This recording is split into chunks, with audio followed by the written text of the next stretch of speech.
Olá, povo abençoado da quarta região eclesiástica. Deus abençoe vocês. Bispo Bruno Roberto, mais uma vez aqui nessa nossa transmissão, nessa nossa live de toda quarta-feira, que nós denominamos como Quarta com o Bispo. Como você sabe, Quarta com o Bispo, numa alusão à nossa região eclesiástica, a numeração da nossa região eclesiástica, a quarta região eclesiástica da Igreja Metodista do Brasil, que compreende os estados de Minas Gerais, do Espírito Santo e do Ceará, e também do dia que nós fazemos essa transmissão, que é sempre na quarta-feira. Então, quarta-feira, às 8 horas da noite, às 20 horas, sempre essa transmissão do Quarta com o Bispo, onde eu tenho a oportunidade de chegar até você, de me apresentar e de apresentar também princípios bíblicos e processos que Deus vai gerando no meu coração a nível de ênfases pastorais para o meu rebanho na quarta região. Mas não é exclusivamente para o meu rebanho da quarta região, é para todos os filhos e filhas de Deus que de alguma forma acessam esse conteúdo. Porque aqui eu não trato de questões da administração da igreja, de questões internas à burocracia da igreja.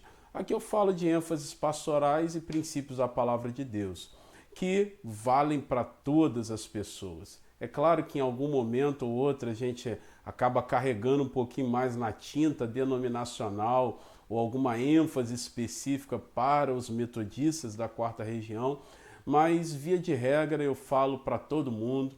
Então por isso eu já peço que você compartilhe o link dessa transmissão para o maior número possível de amigos e amigas, que você curta esse vídeo, que você comente aí na barra de bate-papo, que você coloque aí seu nome, a sua igreja, a cidade onde você está assistindo, ou se você não é membro de nenhuma igreja metodista, de nenhuma outra igreja cristã evangélica, coloque só o seu nome aí, dê alguma saudação breve, e vai ser muito importante para o engajamento desse vídeo, porque quanto mais interação esse vídeo tiver, mais divulgação o YouTube faz desse conteúdo.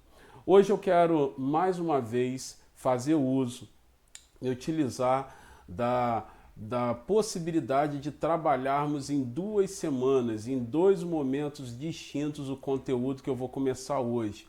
Eu quero falar sobre o texto de 2 Samuel, capítulo 6, que fala da experiência daquela história que narra do rei Davi e de boa parte do povo de Israel de levarem de volta, de trazerem para dentro de Israel, de levarem, melhor dizendo, para dentro de Israel de volta a Arca da Aliança.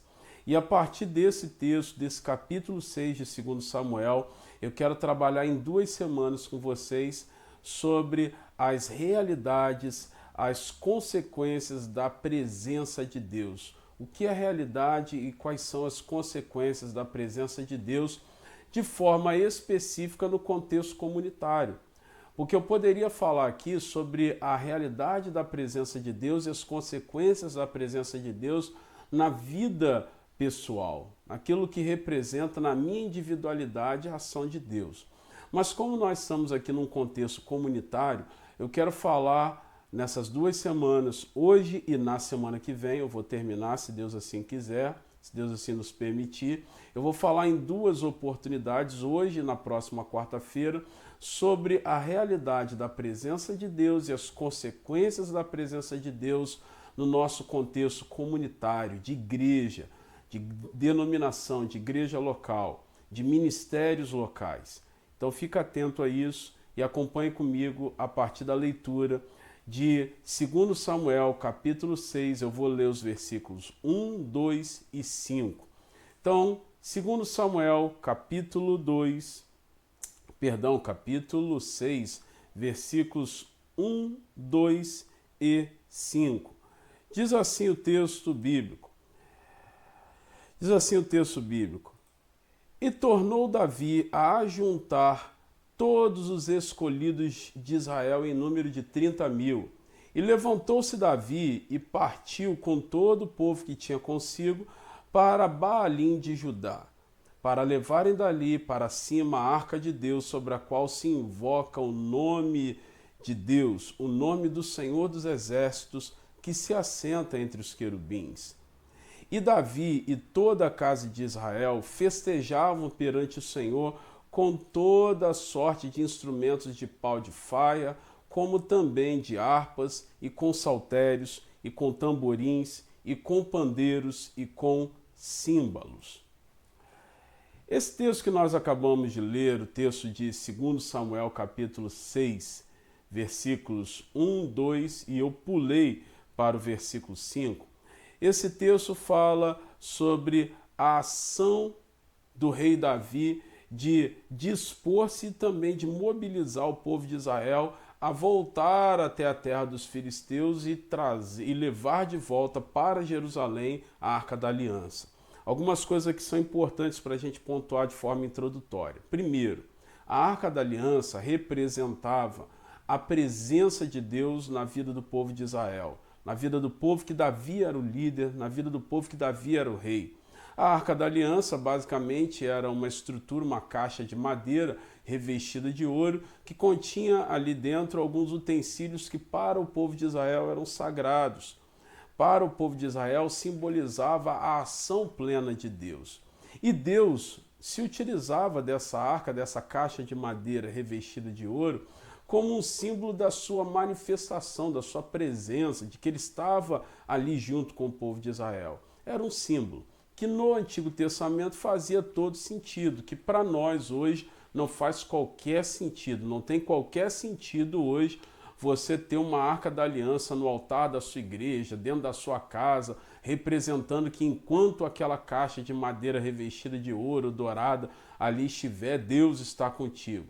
Não tem nenhum sentido mais para nós hoje, uma vez que quando Jesus morreu na cruz, esses símbolos do Antigo Testamento, eles acabaram sendo satisfeitos de forma completa e substituídos, como nos ensina o Novo Testamento e o livro de Hebreus, foram substituídos pela ação do próprio Cristo, pela ação da graça. Então hoje a presença de Deus não é para nós simbolizada numa caixa de madeira, mas nós mesmos somos templos do Espírito Santo, onde ele habita, a partir do derramado do Espírito Santo em cada vida, em cada alma que se abrir para a ação dele. Hoje nós não nos utilizamos mais desses utensílios, desses símbolos do Antigo Testamento. Mas nós estamos aqui fazendo um recorte temporal na história para entendermos o que aquele texto representa para nós hoje. Não a nível de símbolos históricos, mas a nível de manifestação de Deus que hoje não está mais representada numa caixa de madeira, mas está dentro do coração e da alma de cada pessoa que se abrir para a ação do Espírito Santo. Mas ali, a caixa de madeira revestida de ouro, a Arca da Aliança, representava a presença de Deus para o povo de Israel. E ela, num determinado momento, foi roubada, foi surrupiada lá pelo povo pelos filisteus, pelo povo da Filistia, que tinha uma enorme ojeriza, eles eram inimigos mortais do povo de Israel. Filisteus e israelitas não se davam. Então os filisteus roubaram a Arca da Aliança e levaram para o seu território. Davi, sabendo do que representava a Arca da Aliança, juntou o povo e foi lá buscar de volta a Arca da Aliança e levá-la de volta para Jerusalém. E o texto que nós lemos, o texto número 2, o versículo, número 2, o texto que nós lemos, fala que Davi juntou todo o povo e foi atrás da Arca da Aliança para buscar a Arca da Aliança e trazê-la de volta para Jerusalém. O texto diz, e levantou-se Davi e partiu com todo o povo que tinha consigo para Baalim de Judá para levarem dali para cima a arca de Deus, sobre a qual se invoca o nome do Senhor dos Exércitos. Então a primeira coisa que eu preciso te falar sobre a ação de Deus, a presença de Deus, é que ela é sempre resultado de uma disposição coletiva. É claro que eu estou falando no contexto comunitário, eu estou falando de uma denominação, de uma igreja, de uma comunidade, de uma igreja local, de um grupo de pessoas, de um ministério de ministérios locais. Quando nós entendemos, quando nós abrimos a nossa mente para entender a ação de Deus dentro de uma igreja, a gente precisa ter clareza de que essa ação de Deus, essa manifestação de Deus, esse derramar do Espírito Santo, gerando carismas, frutos próprios do Espírito Santo, será sempre resultado de uma disposição coletiva. Veja que Davi, ele juntou o povo e foi junto com esse povo buscar a Arca da Aliança. Todo o povo ali, junto com o seu líder, entendeu a necessidade da presença de Deus em Israel, da presença de Deus em Jerusalém. Então eles se mobilizaram junto com o líder e entenderam o seguinte: gente, não dá para continuar caminhando sem a presença de Deus aqui no nosso meio, que naquela época, eu pontuei bem isso, que naquela época era representado pela Arca da Aliança. O que eu quero falar, o que eu quero exortar, o que eu quero chamar a atenção, o que eu quero te animar como parte do meu rebanho na quarta região, ou como eu disse no início também, não importa se você nem metodista é, nem cristão é, mas se você quer entender como que Deus vai derramar a sua ação tremenda nas nossas vidas a partir do ambiente comunitário, você precisa de uma vez por todas entender que isso é sempre resultado de um entusiasmo coletivo, de uma disposição coletiva. Davi entendeu muito bem isso. Ele já tinha muita clareza da presença de Deus na sua própria vida. Tanto é que em vários salmos da Bíblia que foram escritos por Davi, que foram louvores, cânticos de Davi para Deus, ele declara: Senhor, quando eu me verei de novo diante da tua presença? Quando eu me verei de novo diante da tua face? Até mesmo quando Davi pecava, ele reconhecendo o seu pecado, se arrependendo, ele dizia: Senhor, me purifica, eu quero estar na tua presença. Quando eu estarei de novo na tua presença? Então a presença de Deus para Davi, de forma individualizada, não era um desafio, um grande desafio de entendimento para ele. Isso já estava muito claro para Davi. Mas o que eu quero destacar aqui é que Davi, tendo um olhar comunitário da presença de Deus, ele entendeu a necessidade de que o povo precisava se dispor coletivamente para isso. Eu posso muito bem ter a minha vocação de busca, de ânimo e de estar diante da presença de Deus e buscá-la de forma individual. E Deus vai se manifestar na minha vida, porque Ele nunca vai deixar de responder quem busca a sua presença. Mas quando eu entendo que eu faço parte de uma comunidade, de uma igreja local, de uma denominação, de um ministério composto por várias outras pessoas, eu preciso entender a lógica da disposição comunitária. Tem gente que diz assim: a minha igreja é muito fria, mas na verdade eu entendo que isso é parte de um grupo de pessoas que não se aquecem na busca, no entusiasmo da busca da ação do Espírito. Tem gente que fala assim: a minha igreja não quer nada com missões. Mas ele não entende que a igreja não é apenas ele, não é apenas ela. Essa pessoa precisa entender que isso é parte de um resultado de uma disposição coletiva. Se nós queremos ver uma denominação, se nós queremos ver uma região, um distrito, uma igreja local avivada, um distrito, uma região, uma denominação fluindo nos frutos do Espírito, nós precisamos entender que isso é sempre resultado de uma disposição coletiva. A gente precisa estar unido num propósito.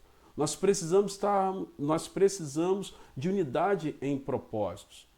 Agora eu fico vendo pessoas que falam tão mal da igreja, da denominação, da sua igreja local, mas não estão unidos no mesmo propósito.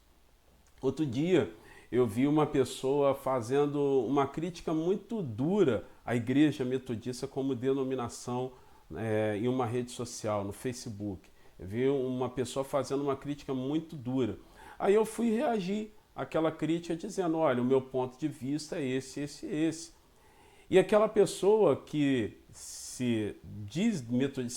ela é metodista, eu depois fiquei sabendo de onde que ela é membro de uma das nossas igrejas aqui em Minas Gerais. E quando eu reagi à crítica que ela fez, ela sequer sabia quem eu era. E olha que eu já fiz cultos no distrito que essa pessoa é membro, que essa pessoa é liderança de uma das nossas igrejas locais. Eu já fiz cultos lá de líderes das igrejas locais. Eu falo há mais de um ano toda semana aqui no Quarta com o Bispo, eu escrevo todo mês no diálogo, no Cajado Pastoral, eu falo em vários ambientes da Quarta Região, ou seja, depois de um ano que eu estou como bispo da Quarta Região, ela não sabia quem eu era. Aí alguém vai dizer assim, ah, bispo, mas isso é porque o senhor é famoso, o senhor queria que o senhor fosse conhecido por todo mundo. Não, eu não sou famoso, eu não sou reconhecido na rua como uma personalidade pública famosa, mas eu digo que uma liderança de uma das nossas igrejas locais, que depois de um ano não sabe quem é o bispo da sua região, isso significa que essa pessoa está totalmente desconectada desse ambiente coletivo de busca pela ação de Deus. Eu tenho dado ênfases pastorais toda semana aqui. Eu tenho escrito todos os meses. Eu tenho falado em várias oportunidades. Eu já fiz culto no distrito que essa pessoa é líder de uma das nossas igrejas. Ou seja, ela não sabe depois de um ano quais são as ênfases pastorais que o líder da igreja está expondo, porque ela sequer sabe quem é o líder da igreja. Ela sequer sabe, ela nem sabia o meu nome. Ou seja, o que eu estou destacando aqui é que nós precisamos, de uma vez por todas, abrir os olhos para a realidade de que a ação de Deus em um grupo, em uma comunidade, é sempre resultado de uma disposição coletiva. Tem que todo mundo querer isso. Não adianta uma igreja de 100, 200, 1.000, 2.000 membros, não adianta, não importa o tamanho da igreja, se não houver disposição coletiva, se o grupo não se fechar em unidade de propósitos para algo diferente da parte de Deus, isso não vai acontecer. Não vai acontecer. Você pode até ver a ação de Deus na sua vida de forma individualizada, mas eu estou falando aqui de forma coletiva. Então essa é a primeira coisa. Resultado da ação de Deus vai sempre ser consequência de uma disposição coletiva. Uma segunda coisa é que a disposição coletiva e a presença de Deus, quando se manifestam na vida de uma igreja, de uma comunidade, de um grupo, vai sempre gerar entusiasmo. Toda vez que alguém vem e fala assim, ah, minha igreja está desanimada, a igreja está desanimada, ah, o ministério está desanimado, eu tenho absoluta convicção, sem conhecer detalhamentos, de que a presença de Deus não está fluindo ali. Aí alguém vai dizer assim, ah, mas bispo, o senhor não sabe os detalhes e tal, o senhor não sabe tudo que está acontecendo. Sim, eu posso até depois procurar me ater a mais detalhes, mas eu já posso, de forma categórica, atestar que a presença de Deus não está ali, porque toda vez que a presença de Deus se manifesta, nós temos a geração de entusiasmo. Olha o que diz o versículo 5. E Davi e toda a casa de Israel, Davi e toda a casa de Israel festejavam perante o Senhor com toda sorte de instrumentos de pau de faia, como também com harpas e saltérios e tamborins e com pandeiros e símbolos. Gente, é inevitável que a presença de Deus, que a ação da presença de Deus gere para nós, de forma coletiva, entusiasmo, é inevitável. Quando Deus está presente, quando Ele está se manifestando, essa comunidade é uma comunidade que vive a partir da lógica do entusiasmo, da vibração, de quererem mais, de estarem ali vivendo princípios entusiastas. Quando alguém vem e fala, a minha igreja é muito desanimada, significa então que a presença de Deus não está ali. Significa que a disposição, lembra do primeiro ponto? A disposição coletiva de buscar a presença de Deus não está se manifestando. Ainda no primeiro ponto eu digo, você tem orado junto com a sua igreja?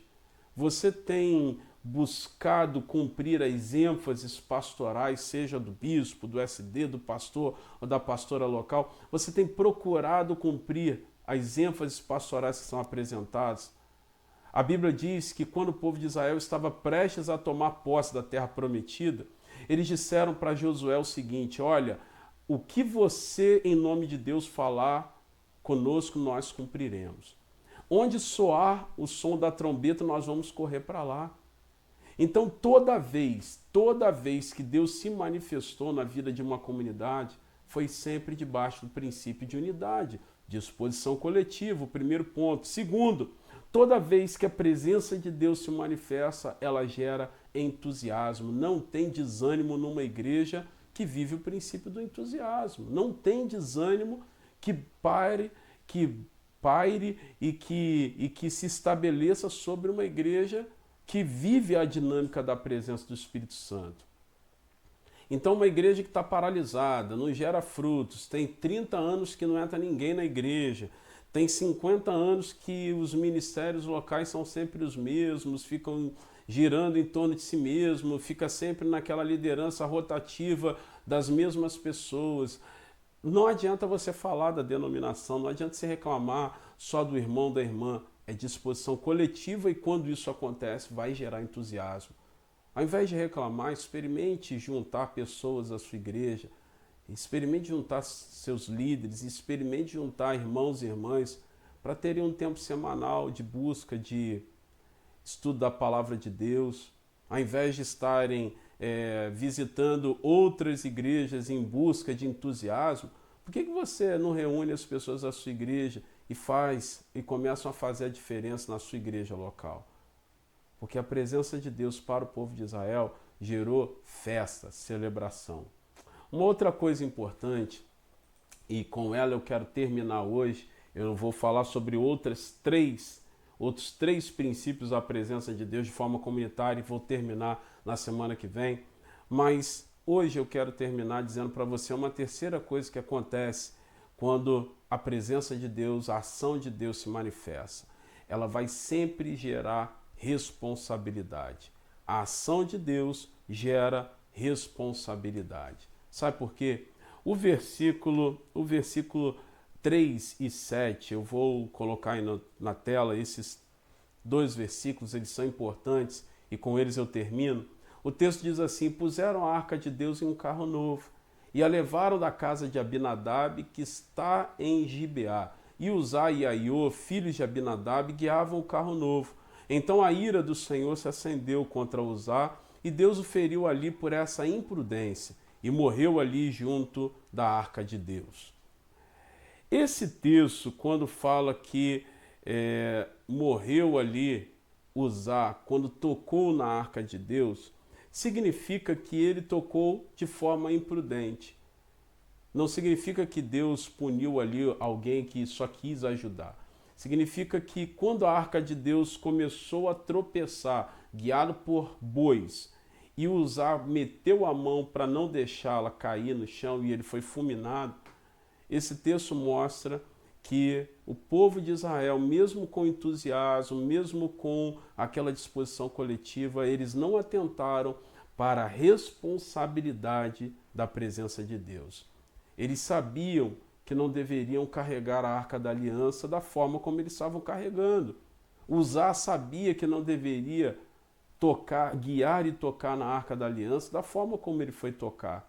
E por isso, mesmo ali, naquele movimento da manifestação de Deus, houve da parte de Deus a mostragem de que a sua presença exige responsabilidade, disciplina. Os versículos 3 e 7, como eu acabei de ler junto com vocês, mostram que o transporte da arca foi feito de forma equivocada. E Deus ali puniu a imprudência e a irreverência em carregar a arca de maneira diferente daquilo que Deus havia determinado.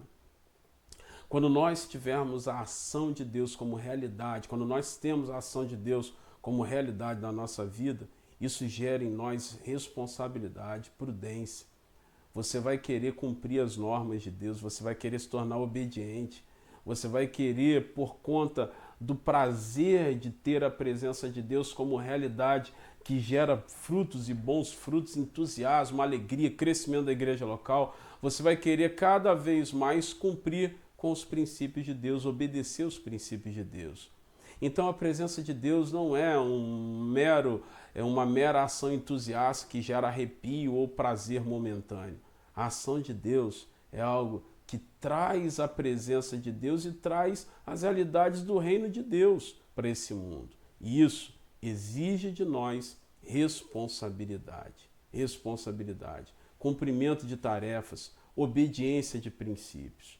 Então guarde isso.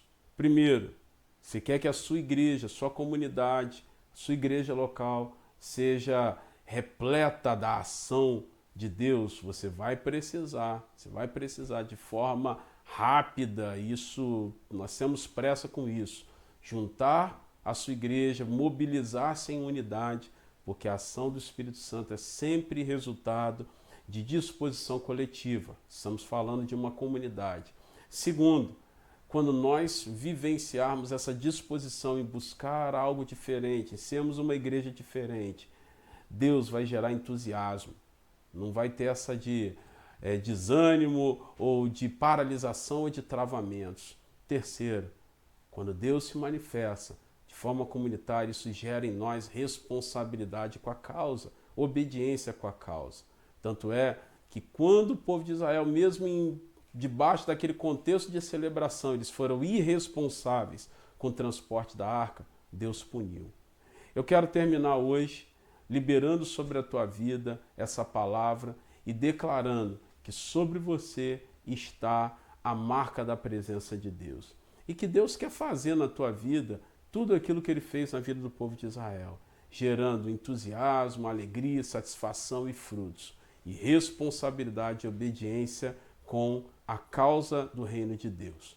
Na semana que vem nós vamos terminar essa reflexão falando sobre mais 3 resultados ou consequências da presença de Deus de forma comunitária. A gente vai falar sobre como que é estar fora desses movimentos, nós vamos falar sobre o suprimento na comunidade onde a presença de Deus se manifesta e nós vamos falar sobre o equilíbrio da espontaneidade e da organização quando a presença de Deus se manifesta.